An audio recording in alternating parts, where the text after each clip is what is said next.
बार्शी सोलापूर जिल्ह्याचं एक असं राजकारण जिथे सत्तेची समीकरणं दर 5 वर्षांनी बदलतात. पण 2026च्या जिल्हा परिषद आणि पंचायत समितीच्या निवडणुकीने जे चित्र समोर आणलंय ते केवळ धक्कादायक नाही तर ऐतिहासिक आहे. एका बाजूला संपूर्ण तालुक्यातील प्रस्थापित विरोधक, 2 शिवसेना, 2 राष्ट्रवादी आणि काँग्रेस यांची मिळून झालेली महाआघाडी आणि दुसऱ्या बाजूला विकासाच्या मुद्द्यावर मैदानात उतरलेले बार्शीचे माजी आमदार राजेंद्र राऊत. बार्शीमधील एकूण 6 जिल्हा परिषद आणि 12 पंचायत समित्यांपैकी सगळ्याच ठिकाणी राजेंद्र राऊत यांच्या गटाचे उमेदवार विजयी झाले आहेत. तब्बल 7 वेळा बार्शीचे आमदार झालेल्या दिलीप सोपल यांच्या गटाला आणि बाकी सर्व पक्षांना 0 जागा मिळाल्या आहेत. काय घडलं या निवडणुकीत, कसं झालं या महाआघाडीचं पानिपत आणि राजेंद्र राऊत यांनी नेमका कोणता बार्शी पॅटर्न राबवला की विरोधकांचा अगदी सुपडा साफ झाला. आजच्या या व्हिडिओमध्ये आपण बार्शीच्या या जिल्हा परिषद निवडणुकांचं विश्लेषण करणार आहोत. नमस्कार, मी महेश आणि तुम्ही पाहताय थोडक्यात. बार्शीच्या राजकारणात राजेंद्र राऊत आणि दिलीप सोपल हे दोनच ध्रुव गेल्या 3 दशकांपासून एकमेकांसमोर उभे आहेत. दिलीप सोपल हे बार्शीचे दिग्गज नेते असून त्यांनी तब्बल 7 वेळा विधानसभेचं प्रतिनिधित्व केलं आहे. 1985, 1990, 1995, 1999, 2009, 2014 आणि 2024. मात्र 2004 पासून राजेंद्र राऊतांनी त्यांना कडवं आव्हान देण्यास सुरुवात केली. या दोघांमधील विधानसभेचा निकालांचा इतिहास पाहिला तर तो अत्यंत रंजक आहे. 1999 दिलीप सोपल यांनी राजेंद्र राऊतांचा केवळ 300 मतांनी पराभव केला. पुढे 2004 राऊतांनी शिवसेनेकडून लढत देऊन सोपलांना पहिल्यांदा आसमान दाखवलं. 2009 सोपल यांनी अपक्ष लढत राष्ट्रवादीच्या राजेंद्र राऊतांचा पराभव केला. 2014 दिलीप सोपल यांनी राष्ट्रवादीकडून लढत देत पुन्हा एकदा राऊतांचा पराभव केला. 2019 राजेंद्र राऊतांनी अपक्ष म्हणून मैदानात उतरत शिवसेनेच्या दिलीप सोपलांचा 3000 मतांनी पराभव केला. आणि 2024 आणि नुकत्याच झालेल्या विधानसभेत दिलीप सोपलांनी पुन्हा बाजी मारली आणि राजेंद्र राऊतांचा पराभव केला. 2024च्या विधानसभेत मिळालेल्या या निसटत्या यशामुळे सोपल गटाचा आत्मविश्वास वाढला होता. त्यांना वाटलं होतं की आता जिल्हा परिषद आणि पंचायत समितीवरही आपलंच वर्चस्व असेल. याच विश्वासातून एक महाआघाडी आकाराला आली. राज्यातील महाविकास आघाडीचा फॉर्म्युला बार्शीत अधिक ताकदीने राबवण्यात आला. उद्देश एकच होता, राजेंद्र राऊत यांची ग्रामीण भागातील पकड सैल करणं.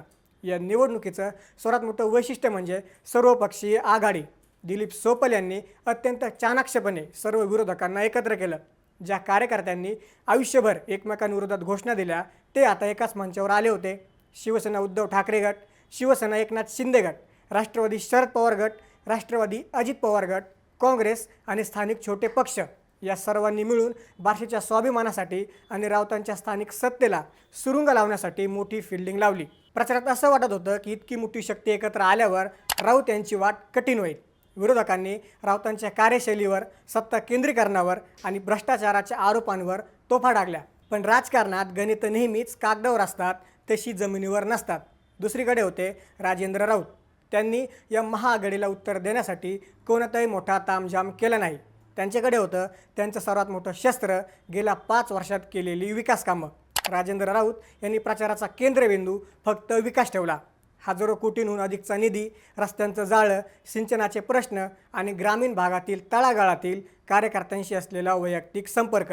राजेंद्र राऊतांची रणनीती स्पष्ट होती. विरोधक पक्ष एकत्र करू शकतात, पण मी लोकांची मनं एकत्र केली आहेत.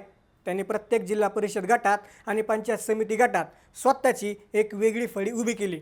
उमेदवारी देतानाही त्यांनी नव्या चेहऱ्यांना संधी दिली, ज्यांची नाळ थेट जनतेशी जोडलेली होती. या ऐतिहासिक विजयामागे केवळ स्थानिक समीकरणे नव्हती तर राज्याच्या नेतृत्वाचा मोठा त्यांना पाठिंबा होता. राज्याचे मुख्यमंत्री देवेंद्र फडणवीस यांनी राजेंद्र राऊत यांच्या पाठीशी पूर्ण शक्ती उभी केली होती. फडणवीसांचा राऊतांवर असलेला विश्वास आणि राजेंद्र राऊतांची फडणवीसांशी असलेली जवळीक बार्शीच्या पथ्यावर पडली. निवडणुकीच्या काळात फडणवीसांनी दिलेला खंबीर पाठिंबा आणि विकास कामांसाठी दिलेला निधी हा राजेंद्र राऊत यांच्यासाठी मोठा प्लस पॉईंट ठरला. राज्याच्या सत्तेचा आशीर्वाद आणि स्थानिक स्तरावरील राऊतांचं नेटवर्किंग यामुळे विरोधकांच्या महाआघाडीचा चक्रव्यूह पूर्णपणे मोडीत निघाला. देवेंद्र फडणवीसांच्या रणनीतीचा आणि राऊतांच्या धाडसाचा हा एक जबरदस्त संगम या निवडणुकीत पाहायला मिळाला. 9 फेब्रुवारी 2026 सकाळचे 10 वाजले आणि बार्शीच्या निकालांचे कल येऊ लागले. पहिल्या फेरीपासूनच चित्र स्पष्ट होतं. ज्या महाआघाडीने विजयाचे दावे केले होते त्यांचे गड एकामागून एक ढासळू लागले. जिल्हा परिषदेमध्ये एकूण 6 जागा आहेत. राऊत गटाने जिंकल्या 6च्या 6 जागा आणि महाआघाडीला मिळाल्या 0 जागा. पंचायत समितीमध्ये आहेत एकूण 12 जागा. यात राऊत गटाने जिंकल्या 12च्या 12 जागा आणि महाआघाडी पुन्हा एकदा शून्यावर आली. एकाही जागेवर महाआघाडीला विजय मिळवता आला नाही. पांगरी असो वा बार्शीचा ग्रामीण भाग, प्रत्येक ठिकाणी राऊत नावाचं वादळ घोंगावत होतं. सोपालांच्या होम ग्राउंडवरही राऊतांनी खिंडार पाडलं आणि विरोधकांचा अक्षरशः सुपडा साफ केला. या विजयामुळे बार्शी तालुक्यात आता राजेंद्र राऊत यांचा एकछत्री अंमल प्रस्थापित झाला आहे. सत्तेच्या तिन्ही महत्त्वाच्या चाव्या आता राऊत यांच्या हाती आल्या आहेत. बाजार समिती, काही महिन्यांपूर्वी झालेल्या बाजार समितीच्या निवडणुकीत राजेंद्र राऊत यांच्या गटाने 18 पैकी 18 जागा जिंकून सोपल गटाचा धुव्वा उडवला होता. ही तर फक्त सुरुवात होती. नगर परिषद, बार्शी नगर परिषदेतही सध्या राजेंद्र राऊत गटाची सत्ता आहे. शहराचा विकास आणि नगरसेवकांचे जाळे यामुळे राऊतांनी शहरावर आपली पकड निर्माण केली आहे. जिल्हा परिषद व पंचायत समिती, आता या ताज्या निकालानुसार जिल्हा परिषदेच्या सर्व 6 जागा आणि पंचायत समितीच्या 12 जागा जिंकून राऊतांनी ग्रामीण भागातूनही सोपल गटाचे आणि महाआघाडीचे अस्तित्व पूर्णपणे संपवून टाकलं आहे. आजच्या घडीला बार्शी तालुक्यातील एकही महत्त्वाची सत्ता सोपल गटाकडे उरलेली नाही. हा विजय केवळ एका निवडणुकीचा विजय नाही, हा विजय आहे राजेंद्र राऊत यांच्या सूक्ष्म नियोजनाचा. बाजार समिती जी आधीच ताब्यात होती, नगर परिषदेमध्ये आता वर्चस्व आहे आणि आता जिल्हा परिषद आणि पंचायत समितीमध्येही संपूर्ण तालुक्याची सत्ता एकाच हाती आहे. राजकीय विश्लेषकांच्या मते बार्शीच्या मतदारांनी एकाच गोष्टीवर शिक्कामोर्तब केलं आहे. लोकांना आता पक्षांच्या खिचडीपेक्षा विकास हवा आहे. विरोधकांनाही कितीही आघाड्या केल्या तरी जमिनीवर काम करणारा आणि कार्यकर्त्यांच्या सुखदुःखात धावून जाणारा नेताच लोकांना आपला वाटतो. राजेंद्र राऊत यांनी गेल्या 10 वर्षात उभारलेली कार्यकर्त्यांची फौज ही कोणत्याही राजकीय पक्षापेक्षा मोठी ठरली आहे. सोपल गटाला मिळालेला हा 0 जागांचा निकाल म्हणजे बार्शीच्या राजकारणातील एका युगाचा अंत आणि दुसऱ्या युगाचा पूर्णतः उदय आहे, असं सध्या काही राजकीय विश्लेषक सांगत आहेत. या निकालाचा परिणाम केवळ बार्शीपुरता मर्यादित नाही, तर सोलापूर जिल्ह्याच्या राजकारणातही याचे पडसाद उमटणार आहेत.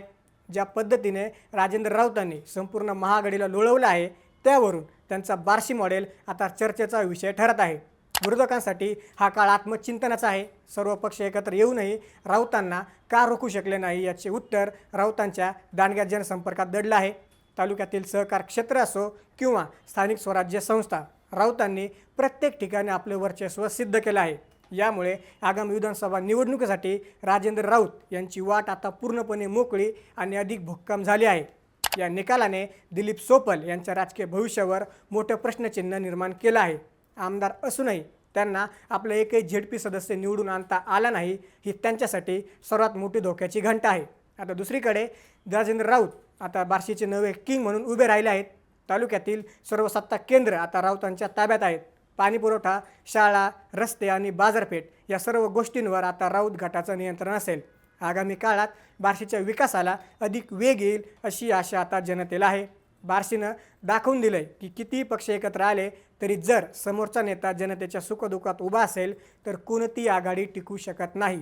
राजेंद्र राऊत यांचा हा विजय सोलापूर जिल्ह्याच्या राजकारणात कित्येक वर्ष लक्षात ठेवला जाईल. याबद्दल तुम्हाला काय वाटतं? बार्शीतील हा बदल आगामी काळासाठी राजकारणाची नवी दिशा आहे का? महाआघाडीच्या या पराभवाला कोण जबाबदार आहे? कमेंट्समध्ये नक्की सांगा आणि बार्शीच्या अशा ताज्या घडामोडींसाठी आमच्या चॅनल सबस्क्राईब करा.